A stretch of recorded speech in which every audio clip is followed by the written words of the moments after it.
Sathyajothi films பிரம்மாண்ட தயாரிப்பில் தனுஷ் நடிக்கும் கேப்டன் மில்லர் வெற்றி நடை போடுகிறது உலகமெங்கும். வீட்டில் வேலை செய்த இளம்பெண்ணை தாக்கி கொடுமைப்படுத்தியதாக எழுந்த புகாரின் பேரில் சென்னை பல்லாவரம் தொகுதி சட்டமன்ற உறுப்பினரின் மகன் மற்றும் மருமகள் மீது போலீசார் வழக்கு பதிவு செய்திருக்கிறார்கள். கூடுதல் விவரங்களை முடிய செய்தியாளர் கந்தன் வழங்க நாம் கேட்கலாம். கந்தன், விரிவான விவரங்கள். வணக்கம் சாம். தற்போது திருவான்மீர் காவல் நிலையத்தில் பல்லாவரம் சட்டமன்ற உறுப்பினர் மகன் மற்றும் மருமகள் மீதுதான் தற்போது வழக்கு பதிவு செய்யப்பட்டுள்ளது.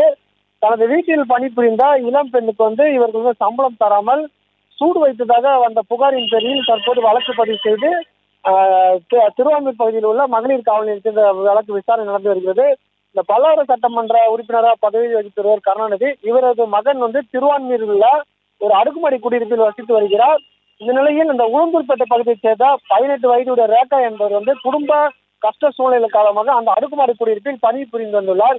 இந்நிலையில் தன்னை இந்த பல்லாவரம் எம்எல்ஏ சட்டமன்ற உறுப்பினர் கருணாநிதி மகனும் மற்றும் மருமகள் கொடுமைப்படுத்துவதாகவும் தினத்தோறும் சூடு வைத்து கொடுமைப்படுத்தி சித்திரவதை செய்வதாக வீடியோ வெளியிட்டு பரபரப்பை ஏற்படுத்தினார். அந்த புகாரின் அடிப்படையில் தற்போதுதான் எம்எல்ஏ மகன் ஆண்ட்ரோ மதிவாணன் மற்றும் மருமகள் மார்லினா இருவர் மீதும் திருவான்மீர் காவல் நிலையத்தில் புகார் அளிக்கப்பட்ட பகுதியில் வழக்கு பதிவு செய்து தற்போது விசாரணை தொடங்கப்பட்டுள்ளது.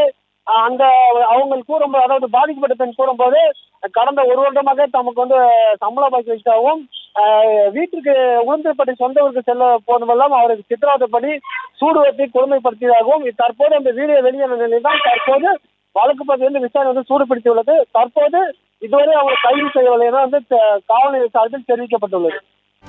செய்திகளை உடனுக்குடனும் துல்லியமாகவும் தெரிந்து கொள்ள சப்ஸ்கிரைப் பண்ணுங்க.